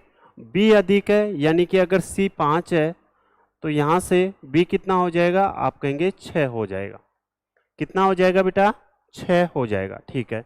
यहाँ से आपको ए बी सी के हम लोग वैल्यू निकाल लें, तो यहाँ से a की वैल्यू, तो हम इसको सोल्व कर लेते हैं। देखो 1 को 6 से मल्टीप्लाई करोगे 6, 6 को 5 से मल्टीप्लाई करोगे तो 30, और यहाँ से 5 को 5 से मल्टीप्लाई करोगे तो 25। ये जो रेशियो आया है ये किस किस का आया है, आप कहेंगे ए, रेशियो बी और रेशियो सी। तो ए का रेशियो 6, बी का रेशियो 30 और सी का रेशियो कितना आ गया है, 25 आ गया। बताओ यहाँ पर आप हमें जो पूछा है इसमें कहीं डी का कुछ है क्या रोल, आप कहेंगे नहीं है, तो फिर हम क्यों मतलब इसको सोल्व करें, ठीक है ना। चलिए अब आगे बढ़ते हैं। आगे क्या है, 20% ऑफ, तो 20% ऑफ, ठीक है, 20% निकाल लेंगे। ये क्या कर रहा है क्वेश्चन, 2a अपॉन में b प्लस सी, तो 2 इंटू ए की वैल्यू है कितनी, तो a की वैल्यू है यहाँ पर 6 है, ठीक है। 2a अपॉन में b प्लस सी कितना हो जाएगा, 30 और 25, आप कहेंगे 55 हो जाएगा। कितना हो जाएगा बेटा, 55 हो जाएगा, और यहाँ पर इसका कितना प्रतिशत है, 20% है, तो 20/100 हो जाएगा। 20 से कितनी बार कटेगा, ये 5 बार, ठीक है। तो 12/55 इंटू 5, तो 12 कितना आ जाएगा, क्या 275 आया है क्या, ऑप्शन नंबर बी आया किसी का, ठीक है। कितना आ जाएगा, ऑप्शन नंबर बी। क्या सभी अच्छे से समझ पाए हैं। क्वेश्चन नंबर नेक्स्ट, एकदम आसान क्वेश्चन है, कल भी मैंने इस टाइप के क्वेश्चंस करवाए थे, क्योंकि ये क्वेश्चंस आपके एग्जाम्स में बार बार आते हैं, इसलिए मैं आपके लिए क्वेश्चंस लेके आता हूँ, ठीक है। A trader sold an article at a gain of 20%, एक व्यापारी एक वस्तु को 20% के लाभ पर बेचता है, ठीक है। Had he purchased it for 40% more and sold for ₹24 less, then he would have incurred a loss of 20%. What is the cost price of the article? कल हम लोगों ने इनिशियल जो सेलिंग प्राइस वाले क्वेश्चन पूछा था, इसमें जो पूछा गया है वो कॉस्ट प्राइस पूछा गया है, यानी कि क्रय मूल्य। समझिएगा, एक होता है बेटा सीपी और एक होता है यहाँ पर एसपी, ठीक है। सीपी यानी कि कॉस्ट प्राइस, एसपी यानी कि सेलिंग प्राइस। सीपी यानी कि क्रय मूल्य और एसपी यानी कि विक्रय मूल्य, ठीक है। एक व्यापारी एक वस्तु को 20% के लाभ पर बेचता है, 20% के लाभ पर बेच रहा है। मैं मान लेता हूँ बेटा 100 की वस्तु है, 20% का प्रॉफिट, तो कितने में बेचेगा, आप कहेंगे 120 रुपए में बेच देगा, ठीक है। चलो, यदि वह उस वस्तु को 40% अधिक दाम पर खरीदता है, पहले 100 रुपए में खरीद रहा था, अब उसको है वो 40% अधिक में खरीद रहा है, तो 100 का 40 कितना हो जाएगा, आप कहेंगे 40, तो अब वो कितने में खरीदेगा, आप कहेंगे 140 रुपए में वो वस्तु को खरीदेगा। कितने में खरीदेगा बेटा, 140 रुपए में, ठीक है। 140 रुपये अधिक दाम पर खरीदता है तथा 24 रुपये कम में बेचता है तो उसे 20% की हानि होती है। 20% की हानि होती है। तो 20% 140 का 20%, तो माइनस के 20% हम लोग कर देंगे। तो 140 का 20% कितना हो जाएगा, यहाँ पर हो जाएगा माइनस के 28। कितना हो जाएगा, माइनस के 28। तो 140 में से 140 में से 28 आएगा, कितना बचेगा, 112 ही बचेगा। ठीक है, अब मेरे को एक बात बताना, क्या बात बताएंगे भाई। ठीक है, यहाँ पर 112 रुपये में अभी बेच रहा है, पहले कितने में बेच रहा था, 120 रुपये में। कितने कम में बेच रहा है, तो आप कहेंगे 8 रुपये में। क्या 24 की वैल्यू है वो क्या 8 है क्या। ठीक है, 24 की वैल्यू 8 है और आपसे क्या पूछा गया है, क्रम मूल्य। तो क्रम मूल्य क्या हो जाएगा, यहाँ पर हम लोग 100 से मल्टीप्लाई कर देंगे। बताओ सही है क्या। तो आंसर कितना आ जाएगा, यहाँ से आंसर आ जाएगा आपका 300 रुपये। क्या सभी बच्चे अच्छे से समझ पाए हैं। ठीक है, ऑप्शन नंबर बी। किसी एक भी अगर बच्चे को परेशानी आए तो बोल देना, मैं आपको 100% सिखा के आगे बढ़ूंगा। ठीक है, चलिए आगे बढ़े। Question number next, what number should be subtracted from both the terms of the ratio 111.1 ratio 11 so as to make it as 11:1। 111.1 ratio 11 अनुपात की संख्याओं में किस संख्या को घटाया जाए कि जो अनुपात है वो 11:1 हो जाए। कौन कितने नंबर है, 1 2 3 और पॉइंट है यहाँ पर। ठीक है, अपोन में कितना है, 11 है, और इसमें से क्या घटाए यानी कि माइनस के x कर दो। क्या रेशियो कितना हो जाए यहाँ पर, 11:1 हो जाए। 11 रेशियो कितना हो जाए बेटा, 1 हो जाए। ठीक है, चलिए इसको आप लोग सोल्व करते हैं, देखिएगा। इसको आप इसको क्रॉस मल्टीप्लाई कर दो अब। ठीक है, एक को जब 111.1 से मल्टीप्लाई करोगे तो 111.1 माइनस के x इक्वल में, यहाँ पर 11 को जब आप 11 से मल्टीप्लाई करोगे तो ये आएगा 121, और यहाँ पर x को जब 11 से मल्टीप्लाई करोगे तो ये आएगा 11x।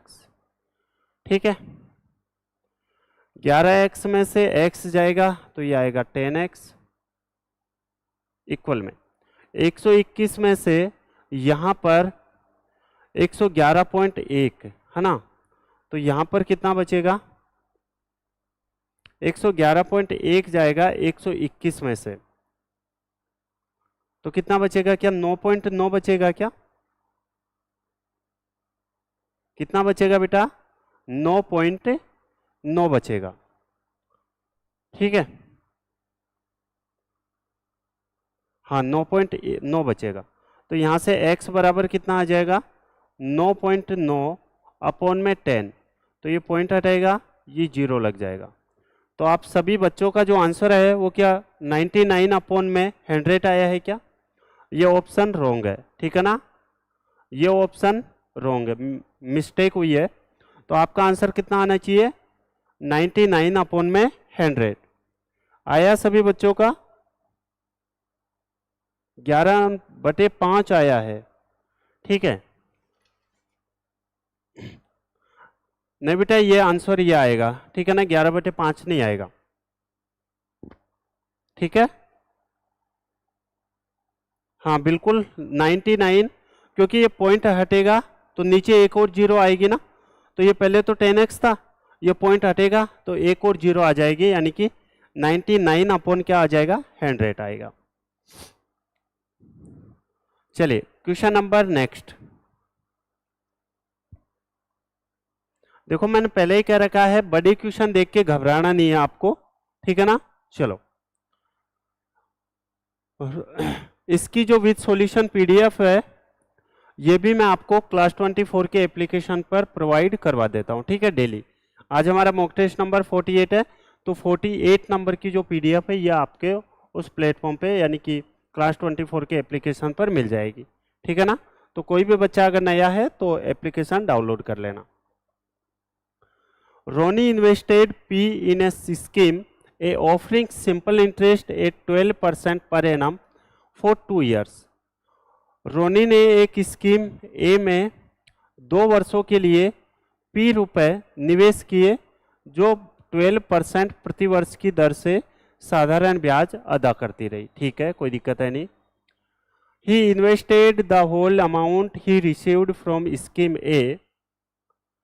स्कीम ए से प्राप्त कुल राशि को वह 2 वर्षों के लिए in another scheme B offering simple interest 50% per annum for 2 years। ठीक है, ए से प्राप्त कुल धनराशि को वह 2 वर्षों के लिए दूसरी स्कीम बी में निवेश कर देता है जो 15% प्रति वर्ष की दर से साधारण ब्याज देती है। ठीक है, if the difference between the interest earned from scheme A and B was 264, what is the value of B. एकदम आसान क्वेश्चन है, समझने की आप लोग कोशिश कीजिएगा। ठीक है, चलो यहां पर आप देखेंगे तो यहां पर एक ए, बड़ी क्वेश्चन देख के घबराना नहीं है, बस जैसे जैसे क्वेश्चंस कहे वैसे वैसे हमें कर लेना है। ठीक है, चलो रोनी ने एक स्कीम ए में 2 वर्ष के लिए, मान लेता हूं प्रिंसिपल में, प्रिंसिपल कितना मान लेता हूं बेटा, मैं मान लेता हूं 100 रुपए। कितना मान लेता हूं, मैं मान लेता हूं प्रिंसिपल मूलधन कितना है 100 रुपए था, किसके पास, ए के पास। ठीक है, रोनी ने स्कीम ए में 2 वर्षों के लिए पी रुपए निवेश किए और 12% प्रति वर्ष की दर से साधारण ब्याज अदा करती है। मेरे को एक बात बताओ, 100 रुपए पर 12% की दर से 2 वर्ष का एसआई कितना होगा, तो आप कहेंगे 100 रुपए पर 12% की दर से 2 वर्ष का एसआई होगा, वो कितना हो जाएगा, आप कहेंगे एसआई होगा वो हो जाएगा 24। कितना हो जाएगा बेटा, 24 हो जाएगा। ठीक है, क्योंकि 100 का 24% कितना होगा, 24 होगा। क्या सही है क्या, आप कहेंगे बिल्कुल ठीक है, कोई दिक्कत है नहीं। ओके, अब ये क्या करा है, स्कीम ए से प्राप्त कुल धनराशि, स्कीम ए से प्राप्त कुल धनराशि यानी कि 100 रुपए थे उसके पास, 24 रुपए और इंटरेस्ट आ गया, यानी कि उसके पास जो प्राप्त धनराशि है वो कितना है, 124 है। बोलो सही है क्या, कितनी है, 124 रुपए। ठीक है, ए से प्राप्त कुल धनराशि को वह 2 वर्षों के लिए स्कीम बी में निवेश कर देता है जो 15 प्रति वर्ष की दर से साधारण ब्याज देती है। ठीक है, 2 वर्ष के लिए 15%, तो यहाँ पर 124 का आप लोग 30% निकाल सकते हो। तो 124 का जब आप लोग 30% निकालोगे तो 4 × 12। ठीक है, 4 × कितने होंगे, 12, 3 दूनी 6 और 1 7 और यहाँ पर 3। ठीक है, तो यहाँ पर आ जाएगा 37.2, क्योंकि जीरो भी तो है। ठीक है, यहाँ पर देखो 124 को 30% निकालेंगे आप लोग तो ये 0 से 0 कटेगा, एक 0 और है, तो यहाँ पर आ जाएगा 37.2। ठीक है, ये 37.2 क्या है, ये है यहाँ पर एसआई यानी कि साधारण ब्याज। और यहाँ पर कितना कमाया था एसआई, तो यहाँ पर जो कमाया था फर्स्ट वाले ए में, ए ने कमाए हैं 24 रुपए और यहाँ से जो बी ने कमाए हैं वो कितने कमाए हैं, 37.2 रुपए।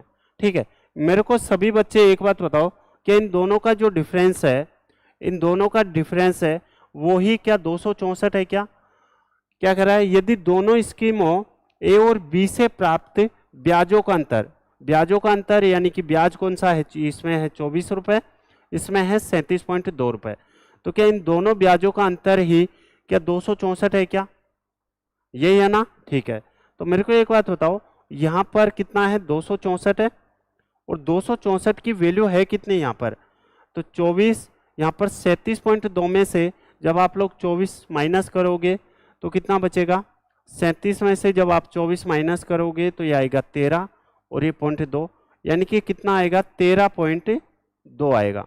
और आपसे क्या पूछा गया है, पी का मान, तो पी का मान कितना है बेटा 100 है। P का मान है कितना, यहाँ पर 100 है, तो ये पॉइंट हटेगा यहाँ से, ठीक है, यहाँ से ये पॉइंट हट जाएगा, ये पॉइंट हटाते ही एक जीरो और ऊपर चिपक जाएगी, ठीक है। यहाँ से ये 132 है और ये 264 है, तो क्या 132 264 से क्या 2 बार कटेगा, और 2 के साथ अगर 3 जीरो है तो वो वैल्यू क्या 2000 होगी क्या, ठीक है। तो आंसर कितना हो जाएगा यहाँ से, ऑप्शन नंबर बी होगा।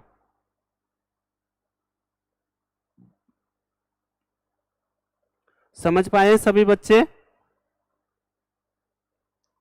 ठीक है। आगे बढ़ते हैं question number next, question number 20। अब देखो सिंप्लीफिकेशन का सबसे डिफिकल्ट क्वेश्चन है ये, ठीक है ना।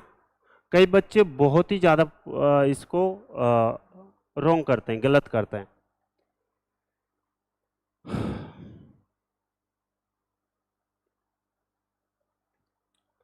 देखो आपको पता होना चाहिए बोर्ड मास,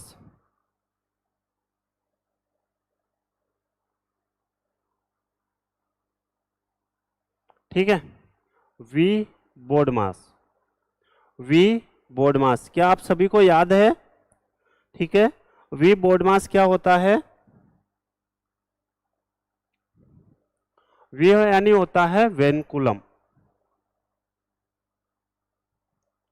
रेख बिंदु, ठीक है। यहां से B से होता है ब्रैकेट यानी कि कोष्टक, ओके। यहां से ऑफ से होता है ऑफ यानी कि का, यहां से D से होता है डिवाइड, ठीक है, डिवाइड यानी कि भाग, ओके। M से होता है मल्टीप्लिकेशन यानी होता है गुणा, A से होता है एडिंग यानी कि जोड़, ठीक है, और S से होता है सब्सट्रैक्शन यानी कि घटाओ, ठीक है। ये सभी आप लोग जानते भी हैं, ऐसे मैं आपसे उम्मीद कर सकता हूं। चलिए आपसे m अपॉन n की वैल्यू पूछी गई है, तो m की वैल्यू आपको ये दे रखी है इतनी बड़ी, n की वैल्यू आपको ये दे रखी है, ठीक है। चलिए सोल्व करते हैं। यहाँ पर m बराबर आपको जो दे रखा है वो कितना दे रखा है 3/7 डिवाइडेड 6/5, ठीक है, मल्टीप्लीकेशन 2/3 प्लस के यहाँ पर 1/5, ठीक है, और इंटू कितना हो जाएगा 3/2 हो जाएगा, ठीक है। चलो यहां से आपको सोल्व करना है, अब देखिएगा सोल्व करते हैं इसको। सबसे पहले 3/7, और अगर ये डिवाइडेड में है, ठीक है, तो हम इसकी मल्टीप्लाई में लेने के लिए संख्या को पलट देते हैं, ठीक है। तो ये हो जाएगा, अगर ये 6/5 है तो 5 ऊपर आ जाएगा, 6 नीचे आ जाएगा, ठीक है। यहाँ पर 2/3 है और यहाँ पर ये प्लस है, प्लस को आप लोग एक साथ भी लिख सकते हैं। तो यहाँ पर 1/5 इंटू 3/2 है, तो यहाँ पर कितना आ जाएगा 3/10 आ जाएगा, ओके। चलिए यहाँ से जो करता है हम लोग उसको काट देंगे। देखो 3 2 6 कट गए, ठीक है। तो यहाँ पर क्या बचा, आप कहेंगे 5/21 बचा, और प्लस के यहाँ पर कितना बचा 3 से,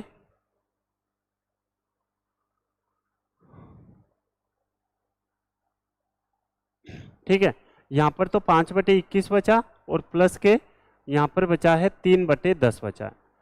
तो सबसे पहले हम क्या करते हैं, इनका एलसीएम लेते हैं, ठीक है।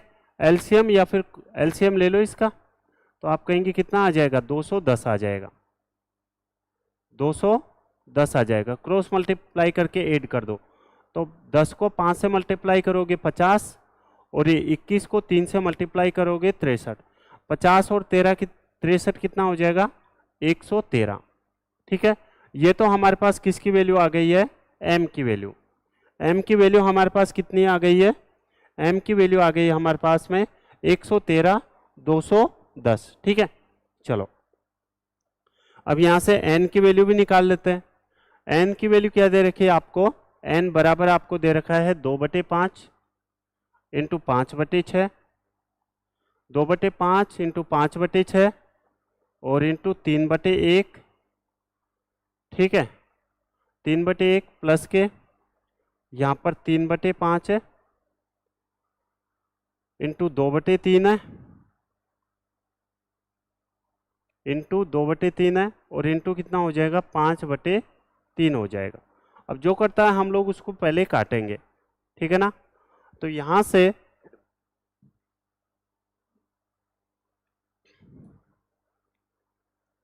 ये 5 से 5 कट जाएगा, ये 2 6 6 से 6 कट जाएगा, ठीक है। यहाँ से 3 से 3 कट जाएगा, 5 से यहाँ पर 5 कट जाएगा। तो यहाँ से n की वैल्यू क्या बची, 1 प्लस के 2/3 बची, यानी कि कितने बची, 5/3 बची। अब देखो आपको n की वैल्यू भी आ गई हमारे पास, m की वैल्यू, अब हमारे पास m की वैल्यू भी आ गई है और n की वैल्यू भी आ गई है, ठीक है। आपसे m/n पूछा गया, तो m की वैल्यू है कितनी, आप कहेंगे 113 बटे कितना है 210 है, ठीक है। और अपॉन में n की वैल्यू है कितनी, तो n की वैल्यू है यहाँ पर 5/3 है। चलो तो यहाँ से इसको आप लोग ऐसे भी लिख सकते हो, 113 बटे 210 इंटू ये 3 पलट के ऊपर चला जाएगा, ठीक है, और ये 5 यहाँ पर नीचे आ जाएगा। तो यहाँ से देखो ये 3 से कितनी बार कटेगा, ये 7 21, 113 बटे 700 सॉरी 350, ऑप्शन नंबर सी आया है क्या, ठीक है। ऑप्शन नंबर सी एकदम सही जवाब होगा। आगे बढ़े, क्वेश्चन नंबर नेक्स्ट। देखो अगर आप कल की क्लास में थे तो मैंने आपको रेंज पढ़ाया था और रेंज का आज सेकेंड वाला क्वेश्चन है, ठीक है। रेंज के लिए मैंने कल क्या बताया था, सबसे बड़ी वैल्यू और सबसे छोटी वैल्यू का डिफरेंस। तो यहाँ पर देख लेते हैं, 350, 280, 340, 270, 360, 310 और 300। तो यहाँ पर सबसे जो बड़ी वैल्यू दिखी है मेरे को, वो दिखी है 360 दिखी है। कितनी दिखी है बेटा, 360 दिखी है, ठीक है। और यहाँ पर जो सबसे छोटी वैल्यू है वो कितनी आ जाएगी, तो वो छोटी वैल्यू आ जाएगी यहाँ पर 270, ठीक है। तो माइनस के 270 कर दो तो आंसर कितना आ जाएगा, क्या 90 आएगा, क्या कितना आ जाएगा 90, ऑप्शन नंबर डी, ठीक है। हाँ बिल्कुल सही है। चलिए क्वेश्चन नंबर नेक्स्ट है ट्रिग्नोमेट्री का, ठीक है। सोल्व करो, आंसर दो। देखो tan स्क्वायर थीटा बराबर 1 प्लस सेक स्क्वायर थीटा भी होता है, ठीक है। 1 प्लस के सेक स्क्वायर थीटा बराबर tan स्क्वायर थीटा, या फिर tan स्क्वायर थीटा बराबर 1 प्लस सेक स्क्वायर थीटा होता है। आपको दिया गया है 6 प्लस 8 tan थीटा इक्वल में सेक थीटा है, और 8 माइनस के 6 tan थीटा इक्वल में के सेक थीटा है। सबसे पहले तो आपको ये पता होना चाहिए a प्लस बी का होल स्क्वायर क्या होता है, तो a square plus B square plus के 2ab, ठीक है। एक पता होना चाहिए a माइनस बी का होल स्क्वायर क्या होता है, तो ये होता है a square plus B square minus के 2ab, ठीक है। चलो अब सोल्व करो। देखिएगा आपको दे रखा है 6 प्लस के tan थीटा इक्वल में सेक थीटा, 6 प्लस के 8 tan थीटा इक्वल में क्या है, सेक थीटा है, ठीक है। और जो सेकंड दे रखा है आपको, वो दे रखा है 8 माइनस के 6 tan थीटा,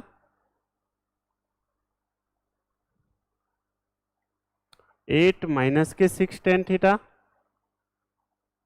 इक्वल में आपको जो दे रखा है वो दे रखा है के सेक थीटा दे रखा है, ठीक है। सोल्व करो, आंसर दो।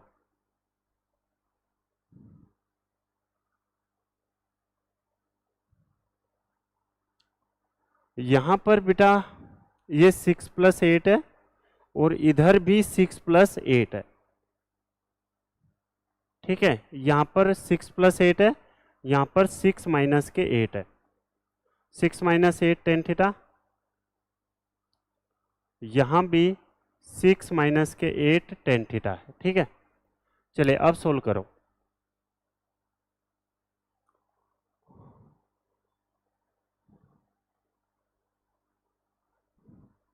यहाँ पर आपको जो दे रखा है वो दे रखा है 6 + 8 tan थीटा और यहाँ पर 6 - 8 tan थीटा, ये आपको दे रखा है। चलिए अब आप देखो यहाँ से क्या कर सकते हैं।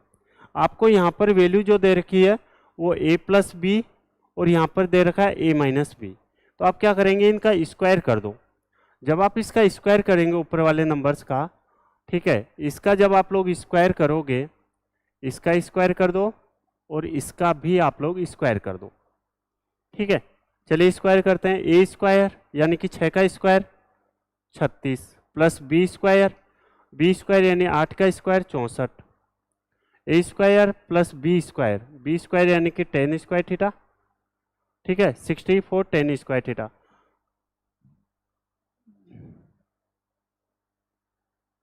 प्लस के 2 ए बी की वैल्यू कितनी है, 6 × 8 48 96, तो ये हो जाएगा 96 tan थीटा और इक्वल में क्या हो जाएगा, सेक स्क्वायर थीटा हो जाएगा। बताओ सही है क्या? ठीक है, चलो यहाँ से ये तो हो गया। अब इसका भी आप लोग स्क्वायर कर दो। ठीक है ना, इसका भी हम लोग स्क्वायर कर देते हैं। जब इसका स्क्वायर करेंगे तो ए स्क्वायर यानी कि 36 प्लस के बी स्क्वायर यानी कि 64 10 स्क्वायर थीटा और माइनस के 96 tan थीटा इक्वल में कितना आ जाएगा, के स्क्वायर और सेक स्क्वायर थीटा। ठीक है, चलो यहां से जो कटेगा हम लोग उसको काट देंगे। ठीक है, तो ये कट जाएगा यहां से, तो यहां पर क्या बचेगा, 36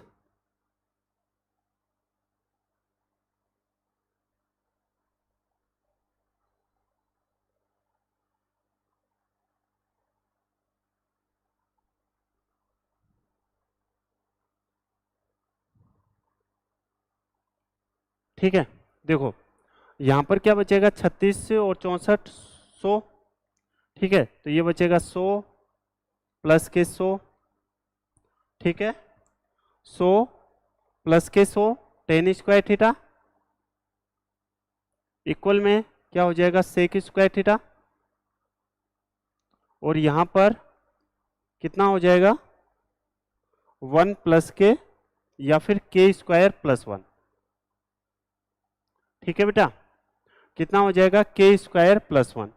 अब देखो यहां से पहले तो ये बताओ इसमें कुछ कॉमन आ सकता है क्या, तो आप कहेंगे जरूर आ सकता है कॉमन। कॉमन क्या आ सकता है यहाँ से, तो यहाँ से जो कॉमन आ सकता है वो 100 कॉमन ले लो। 100 कॉमन लेते ही यह क्या हो जाएगा, 1 + 10 स्क्वायर थीटा और इक्वल में क्या है, सेक स्क्वायर थीटा। ठीक है, और अंदर क्या है, के स्क्वायर प्लस के 1 तो है ही। ठीक है, क्या आप सभी लोग जानते भी हैं क्या कि के स्क्वायर 1 + 10 स्क्वायर थीटा और सेक स्क्वायर थीटा बराबर होते हैं? बिल्कुल है। ठीक है, तो यहाँ से 100 बराबर क्या आ जाएगा, के स्क्वायर प्लस 1 आ जाएगा। तो यहाँ से के स्क्वायर की वैल्यू कितनी आ जाएगी, 100 में से 1 जाएगा 99।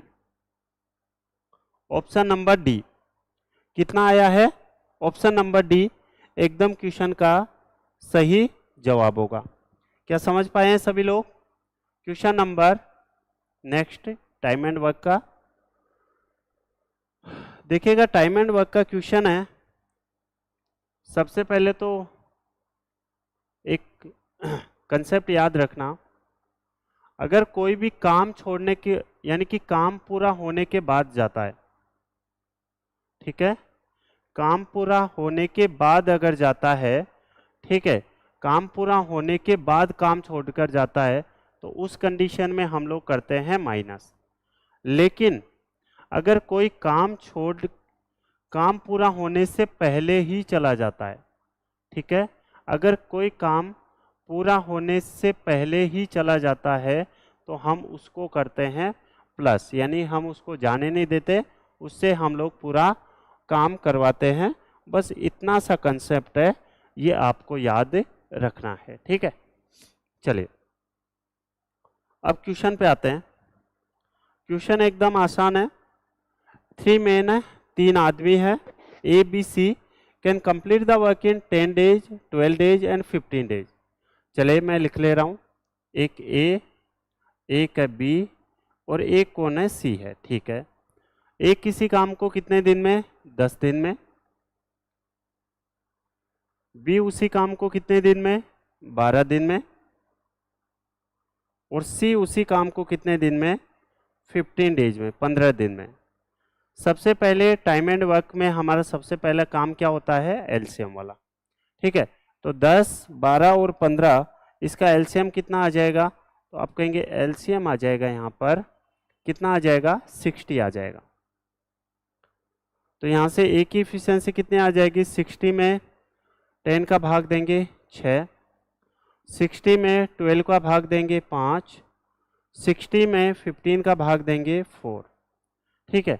ए की इफिशियंसी 6, बी की 5 और सी की कितनी आ गई है, 4 आ गई, ठीक है।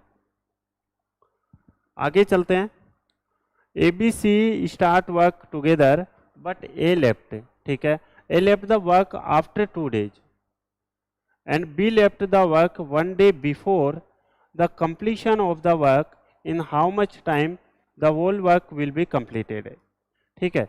अगेन क्वेश्चन कह रहा है तीनों साथ मिलकर काम करना शुरू करते हैं, परंतु 2 दिन के बाद एक काम छोड़कर चला जाता है।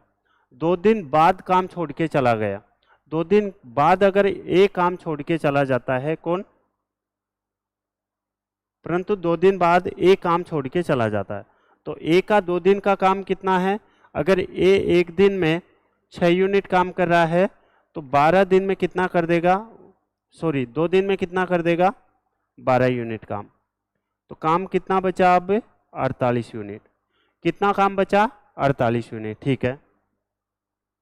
परंतु 2 दिन बाद ए काम छोड़कर चला जाता है और बी काम खत्म होने से एक दिन पहले, बी काम खत्म होने से एक दिन पहले अगर एक दिन पहले काम छोड़ के जा रहा है तो हम उसको जाने देंगे क्या, आप कहेंगे नहीं, उससे हम लोग काम करवाएंगे, ठीक है। तो कितने दिन का काम, एक दिन का काम। एक दिन का काम कौन करेगा, बी करेगा। तो बी का एक दिन का काम कितना हो जाएगा, एक दिन में 5 यूनिट, ठीक है। तो बी का काम हमें ऐड करना पड़ेगा या फिर कम करना पड़ेगा, आप कहेंगे ऐड करना पड़ेगा। तो यहाँ से अब जो टोटल वर्क करवाना है वो करवाना है 53, ठीक है। कितना करवाना है बेटा, 53। लेकिन 53 ये काम करवाना है ये तो ठीक है, लेकिन किस किस से करवाना है, तो आप कहेंगे यहाँ पर ए तो ऑलरेडी छोड़ के चला गया, ठीक है, ए तो चला गया, तो बचा कौन, बी और सी। तो ये 53 वर्क है वो बी और सी करेगा। बी की इफिशियंसी 5 है, ए की इफिशियंसी कितनी, 4 है, यानी कि 9 हो गया, ठीक है। तो यहाँ पर कितना आ जाएगा, 9 पंजे 45, बचा कितना 8, तो 5 8/9। ऑप्शन नंबर क्या किसी का ए आया है क्या, ठीक है। Option number A, very good, सभी बच्चों का आंसर आया है, अच्छी बात है, ठीक है।